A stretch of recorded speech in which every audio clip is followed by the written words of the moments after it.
Well, good evening, everybody. Welcome once again to the Van Buren Variety Show. I am your host, Bob Van Buren, once again. So glad you're all here. Those of you that are regulars that tune in week after week, and newcomers, whether you're watching this live or whether you're watching this days, weeks, months from now, always everybody's welcome. Couldn't be happier that you're here.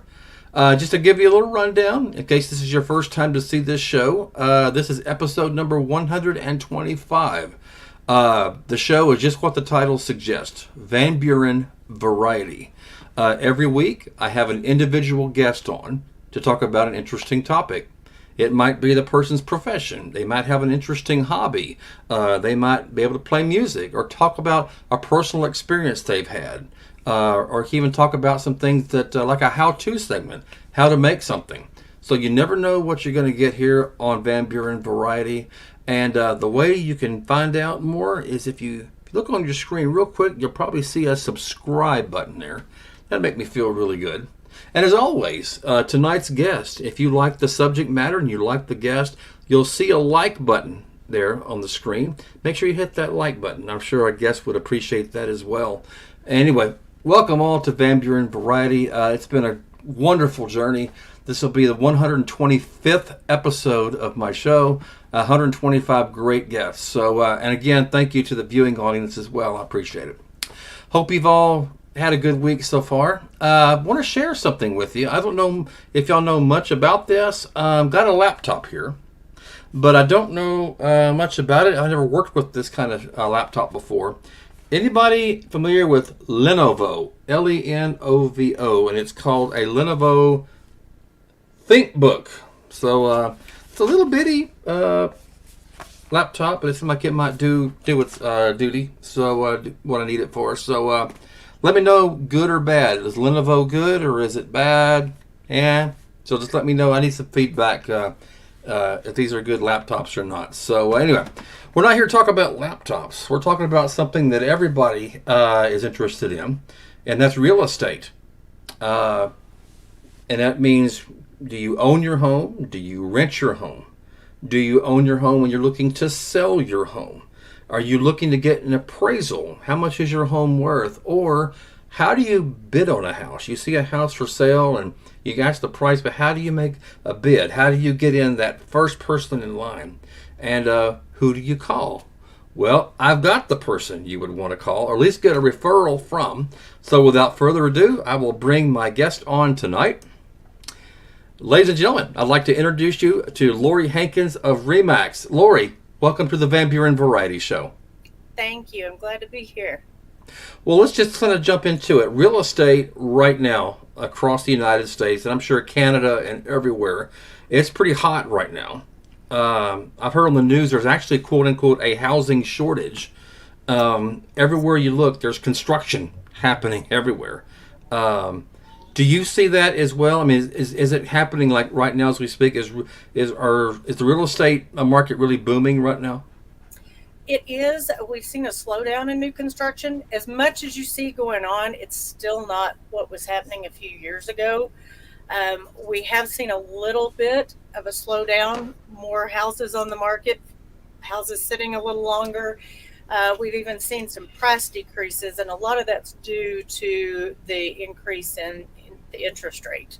A lot of people will decide to hold off, but it's anybody's guess what's going to happen with the, Sure. with the interest rate. So everybody has to have a house, whether you rent it, whether you buy it. So people are still buying and selling houses. Some of the houses are hitting the market, still selling quickly, but we are seeing, just as a rule, houses are sitting a little longer and seeing some price decreases. The consensus is we're still going to see price increases slowly Sure. coming up over the next few years, but it's not going to be the huge jumps we saw for so many years. I see. Well, right now, just for our audience, we're both of us are in the United States of America. So, Lori, just in your opinion, what you're seeing, your best guesstimate even, what state in the United States has got the most, real estate market boom, if you will? Where's the hot market at of all the states, in your opinion? Well, the top three are Florida, North Carolina, and Texas still. Uh, Yep. they're seeing a lot still in the Dallas Fort Worth area, Austin, Fredericksburg, places like that are really seeing a growth. I had Really? people I was visiting with the other day from Fredericksburg, and they said, it's just getting where you wouldn't recognize it from a few years ago. It's growing so much. Okay. And as you know, Lori, we have a live audience that watches this, as we go. And we've already got a question from the audience. So let me go ahead and Okay. bring this up. You can answer this. Radio Vault is asking, is it a seller's market? Well, right now, it's kind of an even market. We saw a seller's market for so long. People were coming in with cash, bidding, in my opinion, ridiculously over the listing price. You would Mm-hmm. have, I listed one house, we had 32 offers on it in 3 days. So we're not seeing that anymore. Um, we are seeing sometimes now the sellers are offering to pay for the title or throw in a home warranty. So they're still getting a good price for their home, but we're also seeing that the buyers are being able to get a little from the seller and that wasn't happening a few years ago. So it's I kind of see. more of an even market than a seller's market or a buyer's market. I see. Well, thank you for the question, Radio Vault. I'm going to ask you now. I said I'm not as familiar with real estate as I should be. So let's just say John and Jane Doe are house hunting, okay, and they drive to this neighborhood, whatever neighborhood it is, and they see a house for sale. Oh, we'd like to have that house. Now, I've heard the sayings go back and forth, placing a bid on it, placing a hold on it. I mean, and it is a real estate sign. It's not for sale by owner. It's so. What should John and Jane do to see the house? Obviously, make a bid on the house. I mean, make an appointment. What would be the first steps that this couple would have to do or need to do? Well, and some people won't like me for saying this, but a lot of people will call the real estate agent on the sign, and there's nothing wrong with that. Mm-hmm. But what buyers need to understand is the realtor that's got that house listed represents those sellers. Okay. So, according to the contract they signed with the sellers, they have to keep the seller's best interest at the forefront of this deal. They Okay. represent them. Okay. So if you know a realtor, if you have a friend that's a realtor, or you know a friend that just bought a house and they loved the realtor, call and ask for a referral. That way you've got somebody independent that's representing you in your best interest, because that listing agent is already representing the seller's best interest. So you need somebody that's going to advocate for you. But then, yes, you nowadays it's the age of internet. You can go on the internet and find out almost Yeah. anything you want about that house. But then you would need to set up a showing.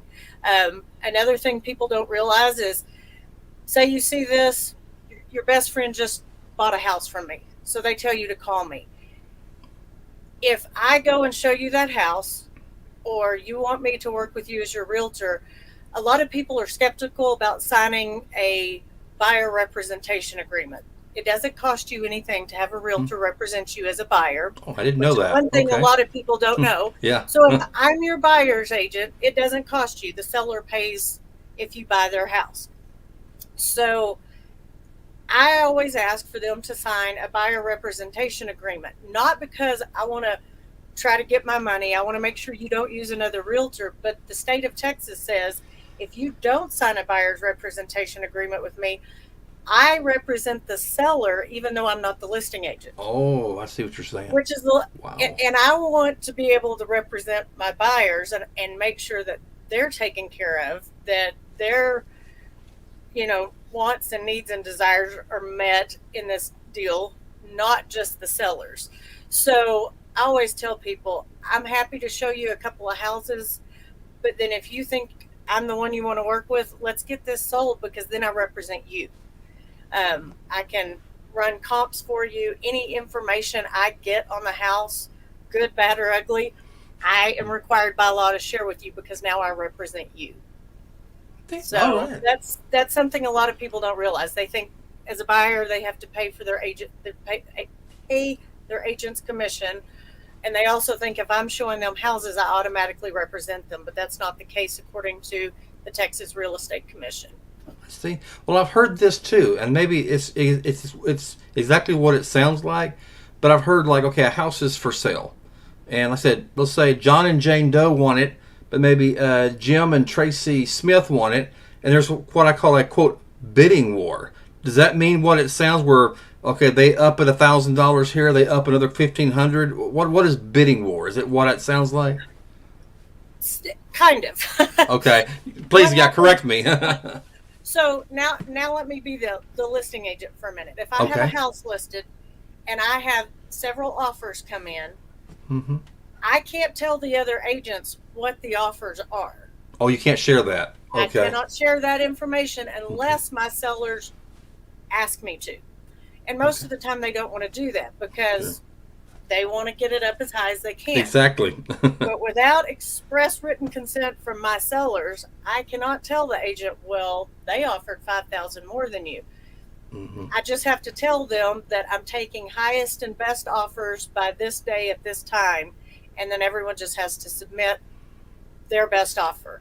Okay. Now switch back to a buyer's agent. When I've got the buyer and we've submitted an offer, and the agent tells me, well, we have other offers. I need your highest and best by Friday at 6 p.m. Okay. Then a lot of times my buyers will ask me, well, what should we offer? I really can't tell you what to offer because it's your money. Yeah. So what I've started telling clients is you need to offer enough that if you don't get the house, you're okay with it because that's as much as you wanted to spend on it. Anyway, yeah. But don't offer so much that you're going to have buyer's remorse if you get it. So people kind of need to have an idea of, they already have a pretty good idea of, this is my budget, this is what I want to spend. But sometimes you've been pre-approved for more than you actually want to spend on a house. So don't bump that up.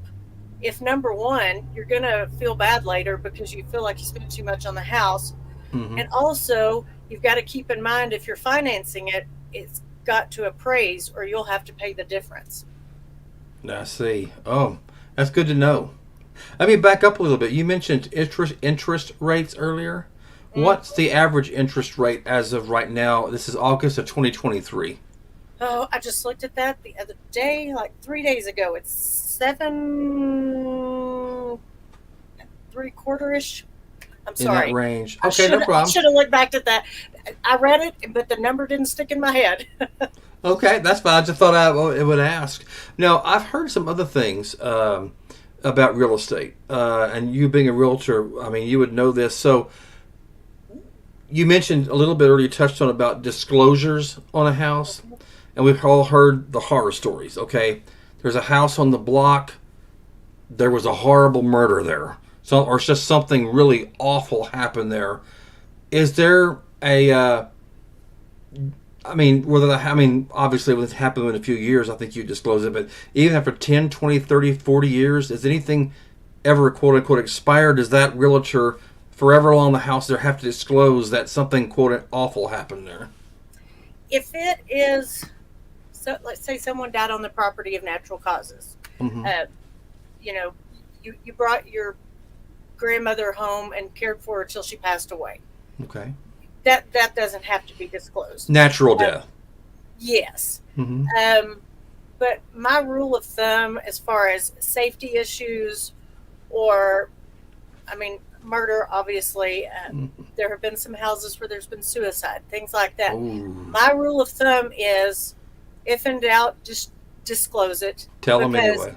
It would be better to be upfront about it than to get sued for it. So... Yeah.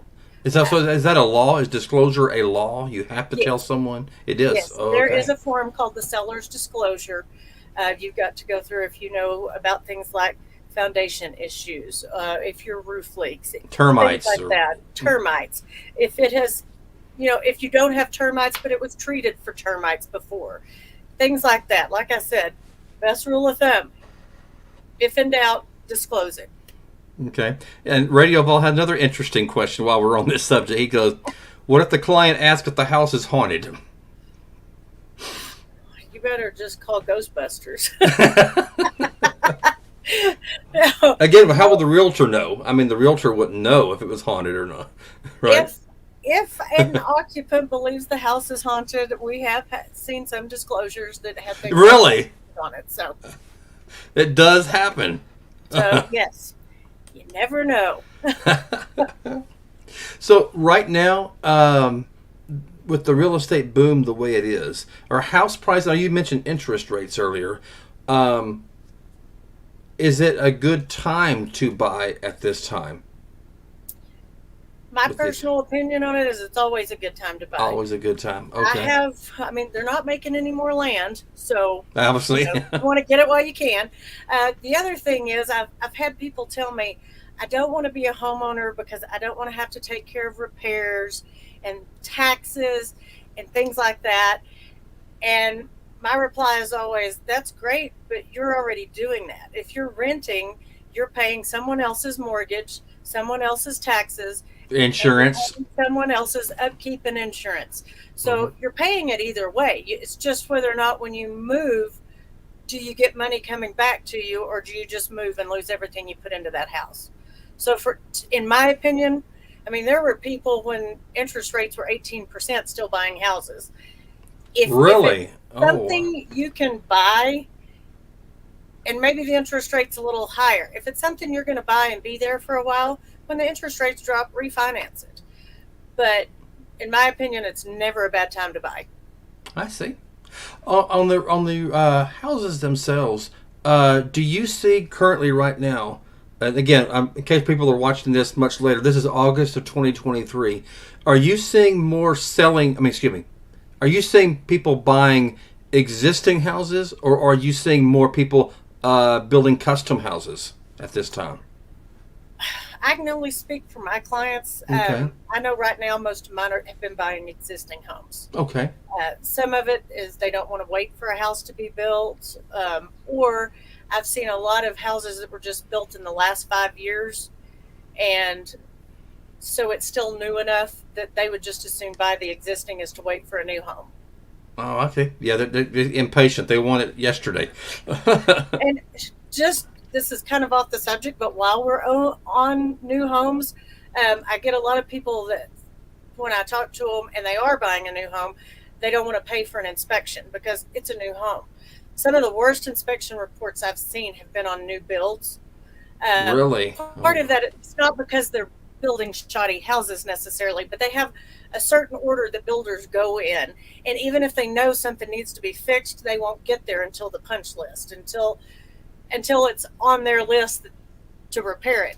So I encourage all my clients, whether you're buying a 5-year-old home, a brand new home, 100-year-old home, get Hmm. the inspection. It can that few $100s can save you thousands and thousands of dollars in the end. Oh, that sounds like a good rule of thumb right there. Have you also seen people? Are you seeing in your business? I see a lot of construction here. New apartment complexes going up. Is that kind of a hot thing going on right now too? Yeah, a lot of people I mean, when I said earlier, it's never a bad time to buy, and you are paying someone else's mortgage if you're renting. Yeah. That is Hmm. true, but there are times some people, for one reason or another, don't have an option to buy at the time. Hmm. Some people are working on their credit scores. Some people know they're going to be there short term. You Yeah. know, there are reasons why people rent that are valid reasons, um, and some of it is just right now. Just the cost of housing has gone up so much. They're having to buy more Hmm. or build more affordable apartments, duplexes, things like that. I see. I'm seeing a lot of construction going on. So a lot of owners, are buying or building apartment complexes to rent out. So that seems like that's a Mhm. hot market as well. Let's kind of go into the career now. Your career. How long have you been a realtor, Lori? Um, on the 31st of this month, I will start my 10th year. Oh, congratulations! Thank you. It And was something that, to be honest, I've wanted to do since I was probably 15 or 16 years old. I was the kid that when I got my license and my mom would send me to town for bread or milk on the weekends, if if I saw an open house or two, I'd stop in those on the way to the store. So my mom never understood why it took 2 hours to go get milk, but I would run in and check out open houses. I was just fascinated with it. My dad was a fireman when I was growing up, so every third day he was a fireman there in Weatherford, actually, and every third day he would be at the fire station. So he had to have a job that was flexible, and so he did construction on his days off. So he would drive us around sometimes on Sunday afternoon after church and show us houses he was working on. And Oh, wow. so it's just something that I kind of, Mm-hmm. grew up being around and just loved going into open houses. And I remember walking out of one day and thinking, when I grow up, I'm going to do real estate. And Wow. got You knew then. married, had kids. I stayed home and raised my kids. And so I waited until my kids were grown, and I had been living in Arkansas. I moved up there when my daughter was 2. And Mm-hmm. when I finally moved back to Texas, I thought, you know what, this is it. This is when I need to do it. I got my license when I was, 43. So I thought, Wow. if I keep putting it off, I'm never going to be a realtor. Yeah, right. I went, actually, my cousin had planned to go, so we went together and went to real estate school in Fort Worth, and rest is history. And like I said, I'll be starting 10 years, which is kind of hard to believe. That is awesome. I love Happy- it. It's a great job. I have people ask me about it a lot, and I had somebody call me one time and say they were thinking about doing it because it's flexible. And I said, Mhm. yeah, you can work whatever 80 hours a week you want to work. I said, it's a Wow. great job, and you get to a point where you're not working yourself to death, depending on the market. Sure. But when you start out, you work for a company, but leads don't fall in your lap. You're not going to suddenly put on Facebook that you become a realtor and be a millionaire at the end of the year, because everybody knows 10 realtors. You can't throw a rock in Texas without hitting a realtor. That's So true. it's starting a business, whether you're starting a podcast or a new restaurant or a car dealership or becoming a realtor. You're starting your own business. And if you are not very disciplined and organized and willing to put in the extra hours, it's not an easy job. It's You've got to not be a dedicated. part-time job either. Absolutely. There are part-time realtors out there, but most of them will tell you it's difficult to do on a part-time basis. I believe it. I mean, you gotta stay busy. Hey, I want to ask you. Now, you mentioned something earlier about going into open houses. Now, that is something that I like to do. Not that I want to be a real estate. I'm just extremely nosy, and so I go in there maybe with the pretense of wanting the house, but I'm just like, especially if it's an older house, I'm a sucker for houses that are 60, 70, 80, 90, 100 years old. I'm a sucker for that. Me too. So I'm like, I'll never be able to probably see this house ever again. It's probably going to be, sold. So I will look just to look like, okay, I'm here. I saw it. That's one of my idiosyncrasies, I guess you could say. Well, I know that I have volunteered to do open houses for more than one agent, specifically because it was in a historic part of town and I wanted to be in that house. So Wow. even as a realtor, I still took open houses that weren't even my listings just because I wanted to see the house. Okay. Well, you mentioned something earlier that is interesting. I'm sure my viewers are interested in it, and maybe somebody that's watching this show right now is thinking, you know what? Maybe that's something I'd like to pursue. So let's just say someone who has no experience, doesn't have any education, but maybe this is something they're interested in. What classes and what courses should they begin their training on? Could you suggest? Well, you can take courses in person or online. There's a couple of real estate schools in Fort Worth. You can take them wherever you are. I know your listeners aren't just in Fort Worth, but every place We're worldwide. well, every place will either have a real estate school that's close, or you will be able to take it online. But it requires 180 hours of school. Ooh, 180. Background check, fingerprints. You've got to obviously test. There's 2 parts to all the real estate tests, whatever state you're in. Mm-hmm. It's the state portion and then the national portion. So like if you move to another state, you don't necessarily have to take the the national portion again, but you will have to take that particular state portion. Then in your first 2 years, every 2 years, we have to have a certain amount of continuing education. Okay. But your first 2 year renewal, you have to have another almost 100 hours of what they call SAE, which is Oh. sales apprenticeship education.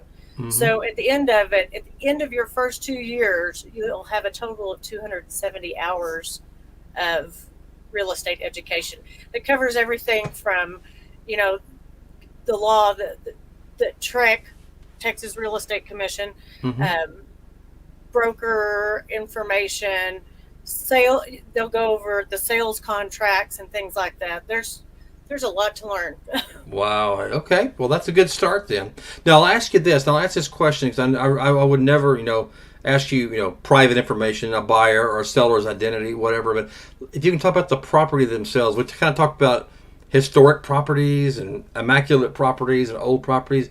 Can you think back, and you don't have to give the location, but what was the most, not necessarily classic or older home, but really just a house that stands out in your mind that was just this immaculate, old, classic, Victorian, whatever.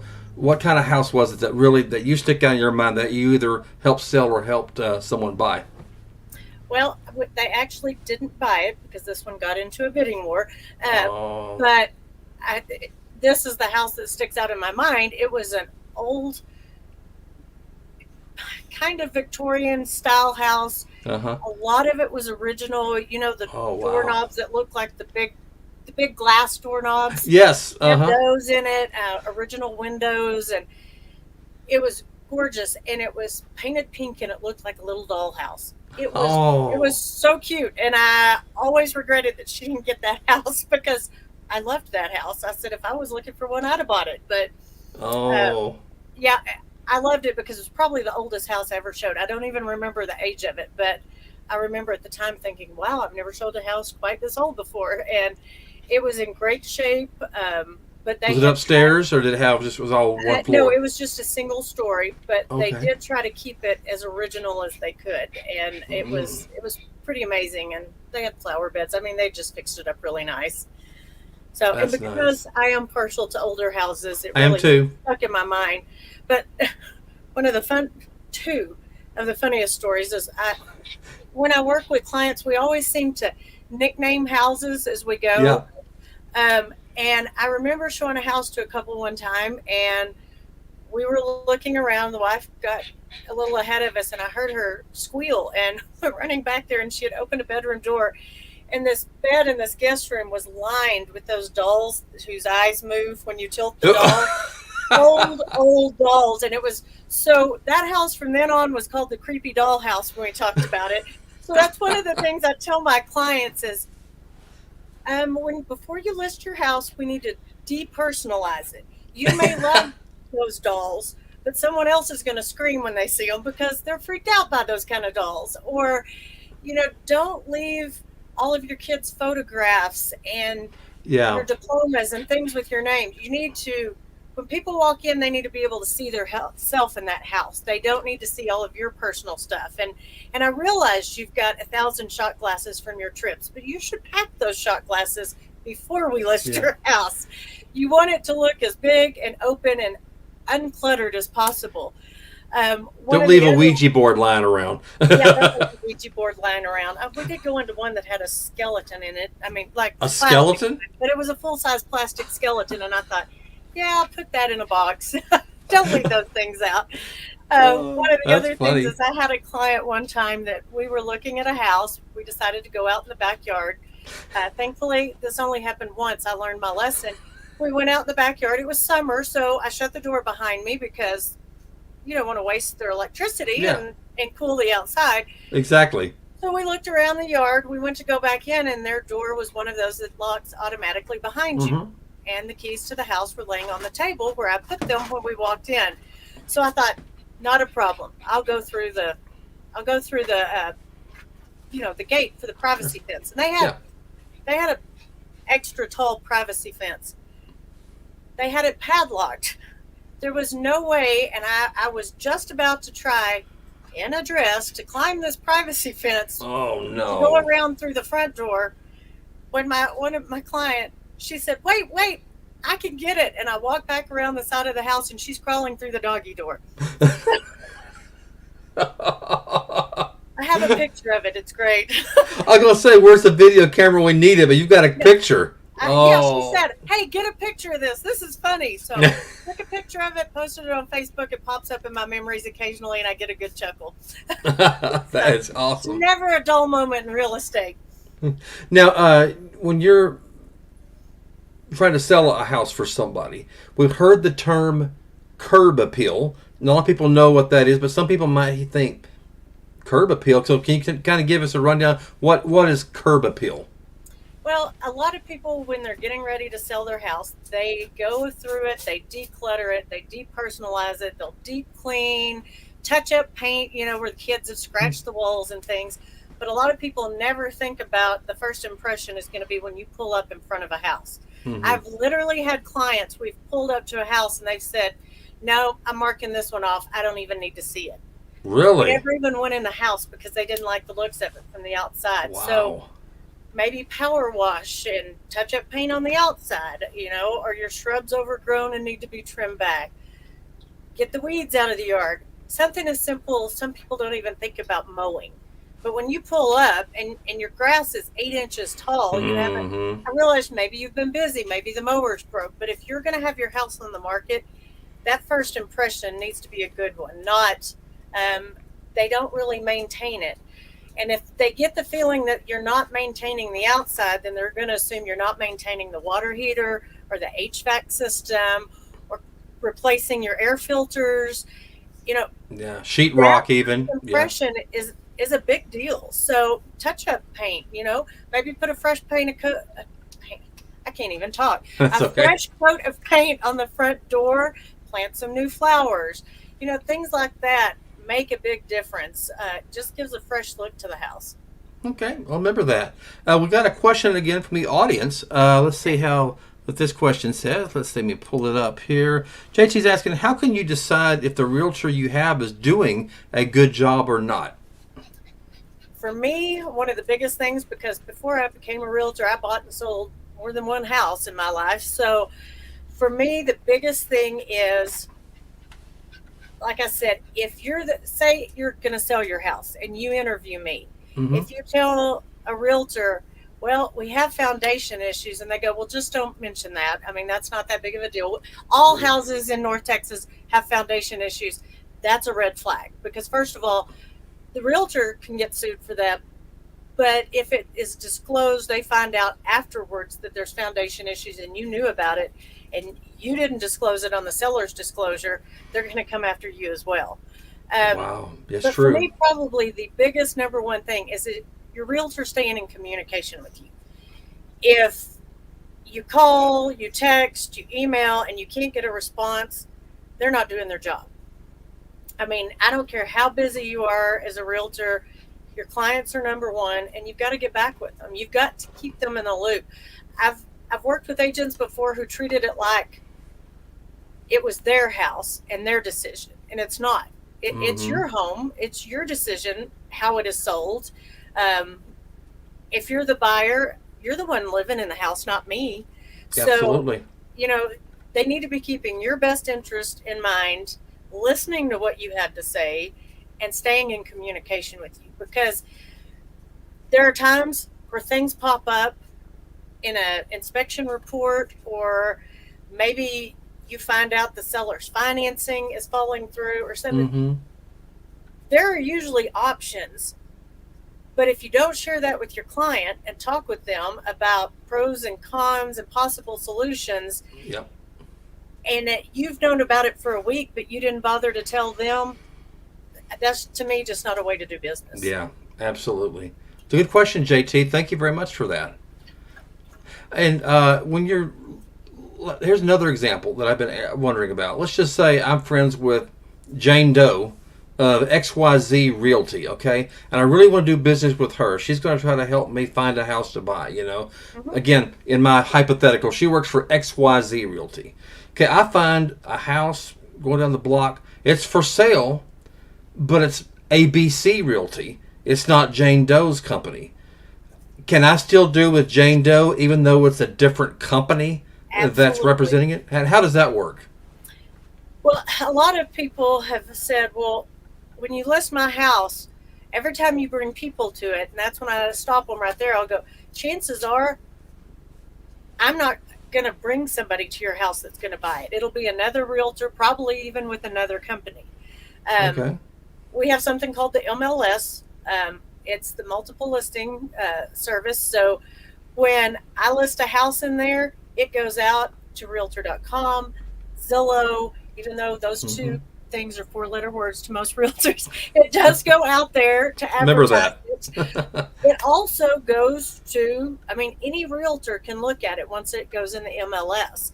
So Okay. I may be the listing agent, but chances are I won't show the house at all. Okay. Because someone else is going to see it and call their realtor. And realtors, if you've got buyers, most of them will set up what's called an auto search. We'll find out what price range, what area you're looking in.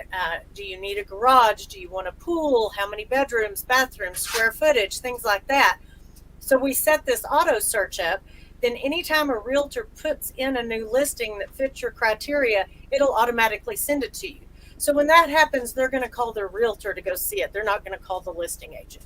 Now, as a listing agent, do we get calls off our signs all the time?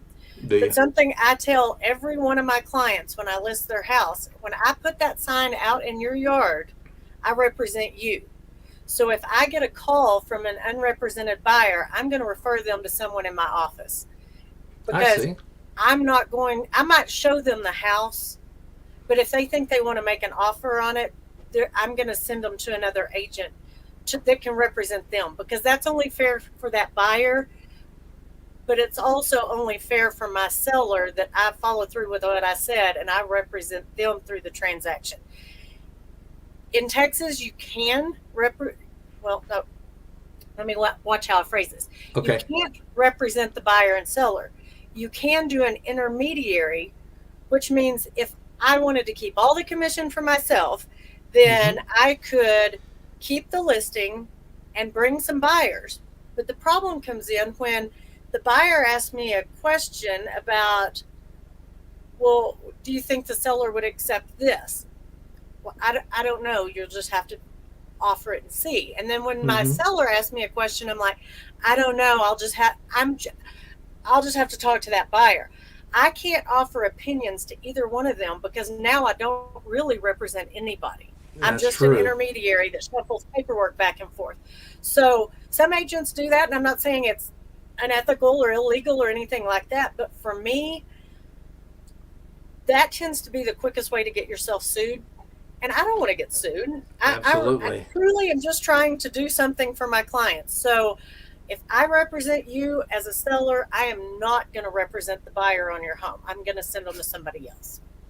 Okay, which brings me a good point, what you just said about being sued. Let's just say, and not necessarily you, but any realtor, okay, they're representing a seller, okay?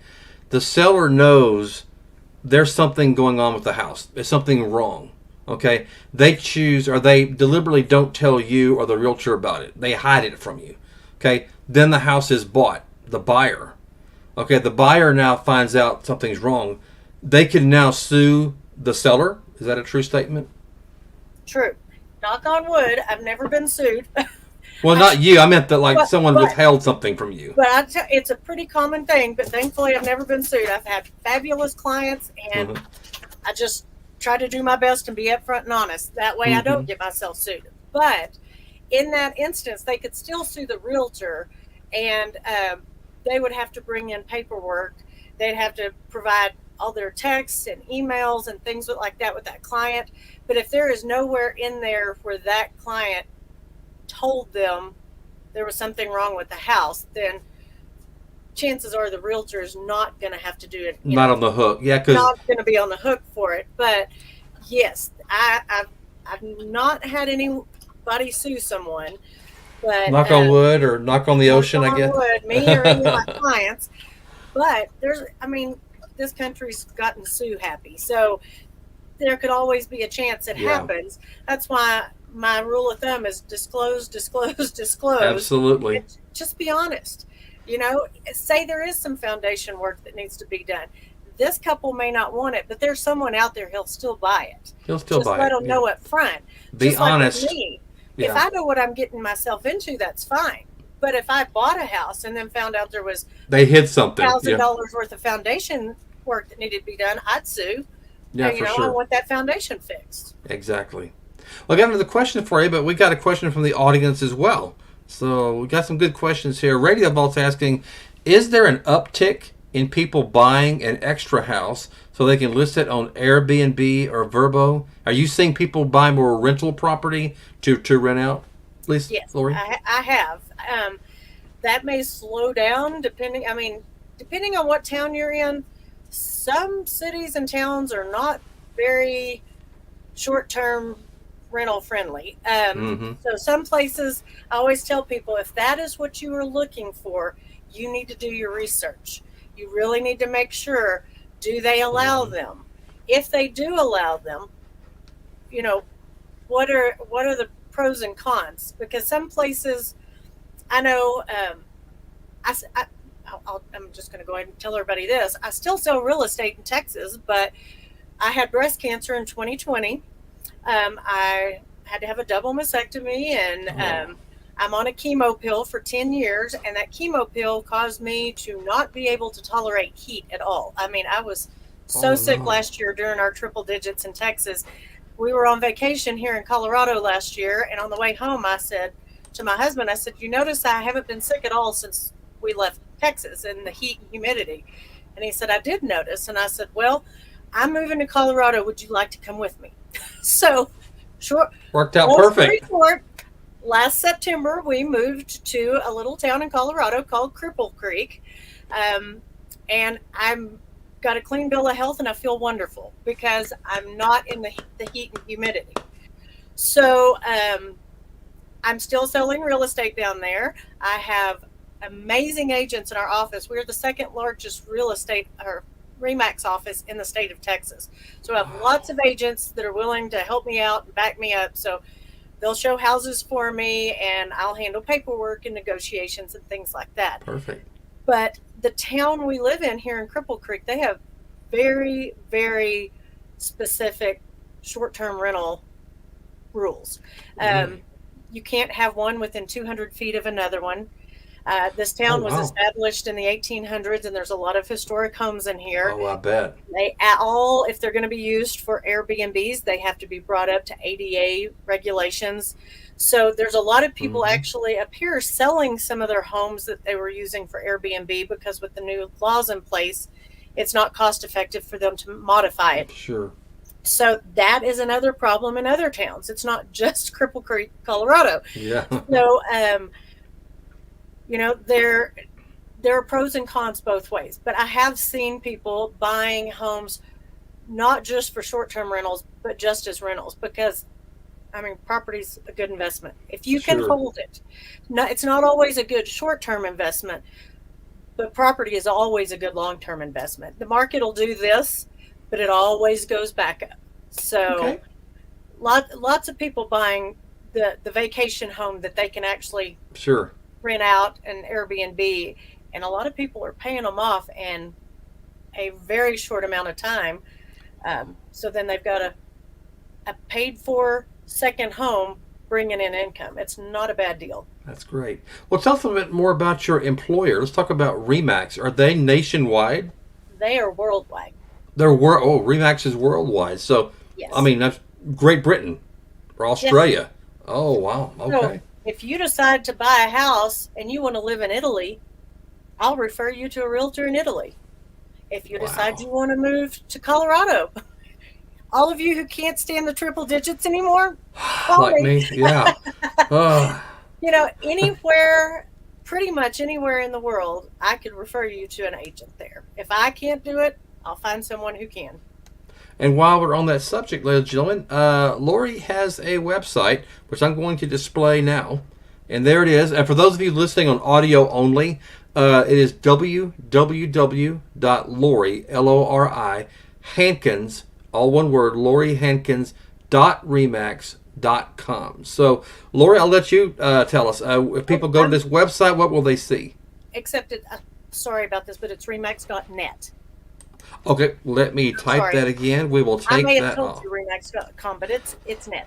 Okay, well, that was probably a Bob Van Buren era, so we will fix that right now. Hey, what do you do when it's a live show, you know? Hey. So let's correct that, and I will delete that comment. Hey, I'm still just excited my Great Dane hadn't come over here and got her face up in the picture. So Oh, okay. that was my biggest concern with it being live.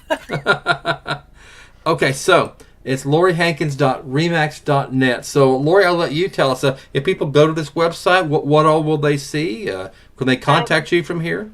Yes, they can. They can request a home valuation if you are thinking about selling your home. There's tips on there about staging your home, getting your home ready to sell. I also have a Facebook page. It's the Hankins Home Team. Same thing there. You can message me through there. It's, you can find me. If you want me to help you buy a house or sell yours, happy to do it. Either through the website, through Facebook. You can also email me. It's lorihankinsrealtor@gmail.com. So feel free to reach out. So if there's someone watching and they're living in the United States and they want to retire to Sydney, Australia, they could get you. Or someone else like, hey, I'm living in Great Britain, but I want to move to Canada. They can call you. Still call me. I can find you a realtor. Okay. I wish I was licensed over the whole entire world, but I'm not. It's just not effective. But I can find you a RE/MAX agent that can help you. Now, if someone's coming from either Italy or Germany, you might need an interpreter, right? Yes. Yeah. I know maybe 5 Italian words, so I'm not going to be much help, but I can get you an interpreter. Pizza? I know that. I've been to Italy, and I loved listening to them talk. I'm just not able to do it. Do you see, now I know last few years we've seen an uptick, and not just because of inflation. I've heard it's because, now maybe you can say if this is true or not. I have heard on the mainstream media outlets that we have in the United States right now, perhaps Canada, there's a housing shortage, which is accounting for why the prices of homes have gone so much, and rent has just become astronomical. So do you see that more as a housing shortage, or is it just inflation overall, in your opinion? I think it's some of both. Do you?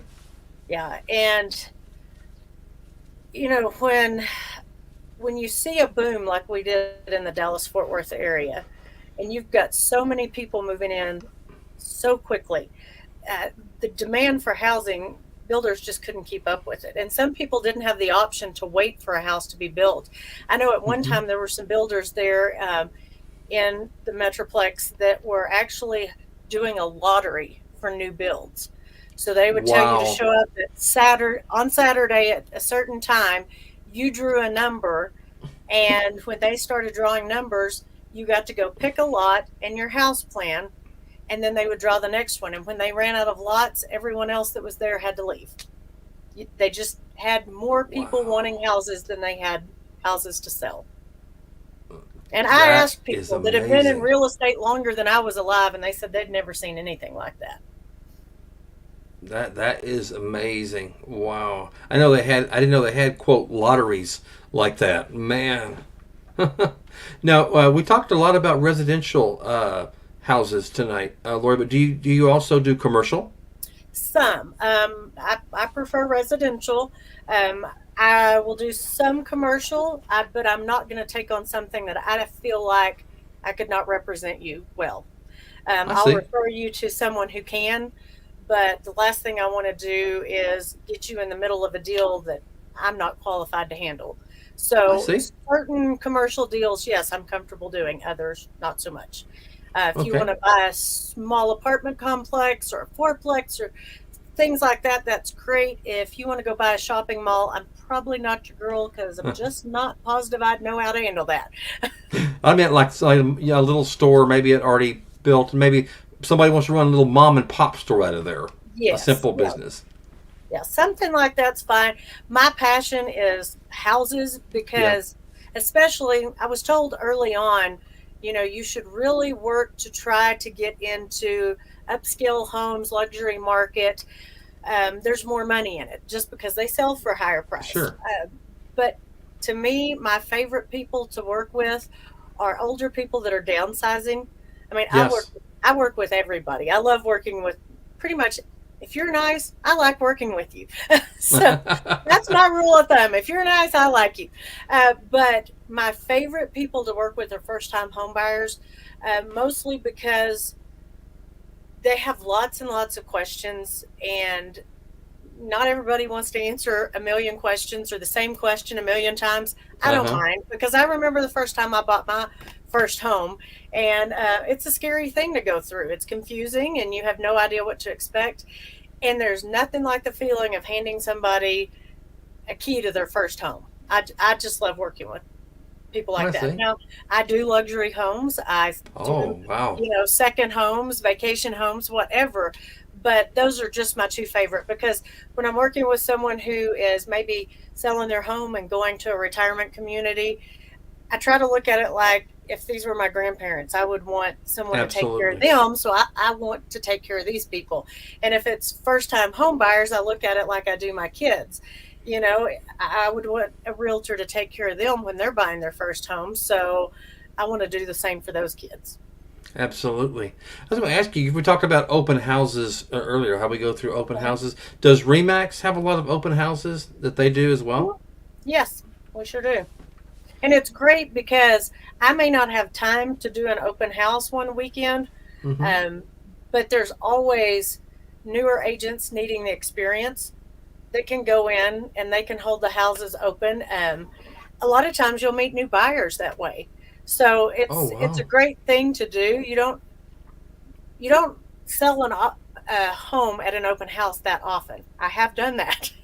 um, but it's a good way to get exposure. The people that come in may not buy it, but maybe they know somebody that's looking for a home, and they'll go, "Hey, we went to an open house this weekend. I think it'd be perfect for you."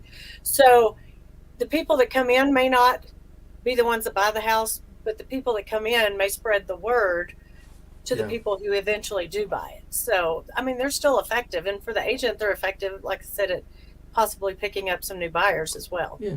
I think most or not, if not all of the open houses that I've been to in my life, it's already an empty house. I mean, the seller has already moved, but does the seller already have to be out of the house before you can do an open house, or can they still No, be living there? they can still be living there. But another thing I tell my clients is, if you have firearms, prescription Oh, medication, yeah. valuable jewelry, those need to either be locked up somewhere or Yep. taken out of the house before that open house. Because sometimes you'll have an open house, you've got 20 or 30 people in the house at one time. You Yeah. can't physically be with every You person. can't watch everybody. Yeah. Hmm. So I always, when I go into a house, I check all the windows and make sure they're locked. And then I go back through and make sure they're locked when I leave. Because I've heard horror stories of somebody snuck back in the house that night. They had unlocked a window. So, one of the things as a realtor, I try to not just stick a sign in your yard and sell your house. I try to make you think about the safety aspects of having your house. If you have a showing in one of your houses, when you get home, make sure all your doors and windows are still locked. Hmm. That's just a good rule of thumb. You hope that the realtors with the people and keeping an eye on the clients, but if you've got three or four people that come with you to a showing, one of them could slip off and open a window easily. And I don't like to think like that. I try to Yeah. think the best about people, but in this day and age, you can't be too safe. So, for me, Absolutely. my client's safety and open communication are a big deal to me. Okay. What advice would you give to someone that maybe they have a house for sale, and for whatever reason, no one's buying it? I mean, they don't have any bids. Maybe it stays on the market for a year, maybe 2 years, almost 3 years. Can you, as a realtor, can you legally, how can I say this, give them any advice to try to maybe get the house, or do they finally just give up and say, we can't sell it? What do you do as far as advice for someone that just can't sell for whatever reason? That's hard, because generally, if a house doesn't sell, it's related to the price or there's problems with it. But Either way. occasionally, you'll have a house that sits on the market and there's absolutely no reason for it. It's priced correctly. It, they maintain it. They keep it, if something breaks, they repair it. There's nothing wrong with the house, Mm-hmm. and there's just no reason. Your options then are to just keep it on the market and try to sell it, take it off the market, try again after a few months.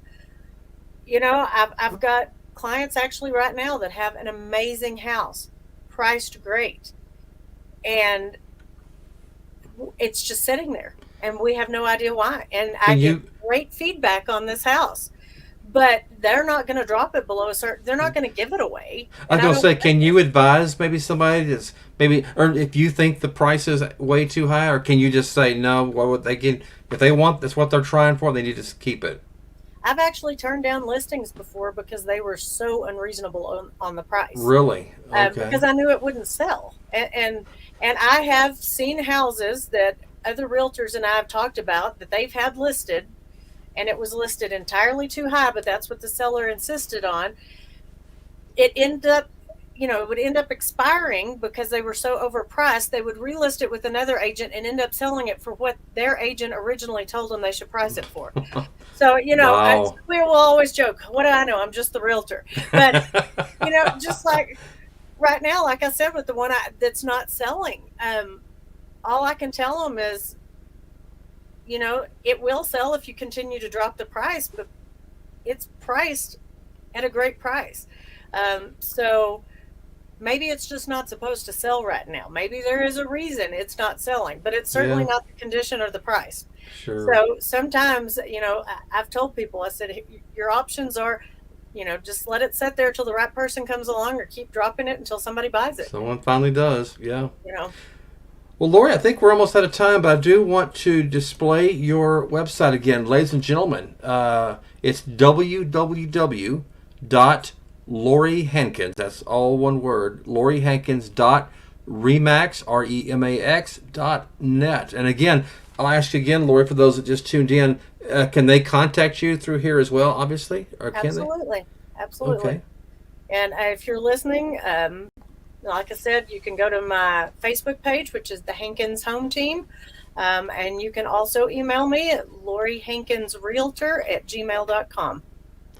That sounds great. Well, Lori, we wish you the best. You said, you said at the beginning of the program how much, you've been kind of wanting this for a long time. So, and I've heard the old adage that if you like what you do, it's really not a job, but I'm sure you probably feel that way. Exactly. No, I love it. And, when I first started, I had agents tell me I needed to get power suits and stiletto heels. And I said, that's not me. I was born and raised in Weatherford, Texas. I said, I'm a jeans and boots kind of girl. And I said, that's just not me. And I tried it for a little while, trying to dress up. And I felt like I was pretending. And so when I just started being me, I realized I attracted my kind of clients, my kind of people. That's what you needed. Now, granted, if you have $1 million home and I have an open house for you, I'm not going to show up in a ratty T-shirt and holey jeans. I'm going to show up in a nice outfit. But if I'm showing property, I'm going to be in jeans and boots because there's snakes in Texas. So yeah, plenty of them too. Just be yourself, be honest, and you'll attract the people you're supposed to have. And I've had amazing clients my whole career. Good advice. Well, Lori, again, I appreciate you being on the Van Buren Variety Show. I wish you all the best of luck, and we'd love to have you back on the show to give us some kind of an update on what's going on in the real estate market. I'll be glad to. You just let me know anytime. Thank you so much for having me. Take care, Lori. All right, bye. Bye-bye. And ladies and gentlemen, that's going to do it for tonight's episode of the Van Buren Variety. But don't worry. Remember, next week, if you hit that subscribe button, you will get an alert about the next week's show and next week's guest. So make sure you hit that subscribe button. And also, if you liked Lori's presentation tonight, if you liked her layout and what she's described, you make sure you hit that like button. And for those of you that are watching this days, weeks, months, that you missed the live show, you can still leave a comment on this video, and I'll make sure Lori sees it. I will forward that over to her, and she can give you an answer pretty promptly. So That's all for me tonight. Remember, I'm going to be on every Tuesday evening at 7 p.m. Central Time. That's 8 p.m. Eastern Time, doing another live show. Next week, we're going to have another interesting guest with an equally interesting topic. So for tonight, and until then, this is Bob Van Buren. Have a great night, everybody.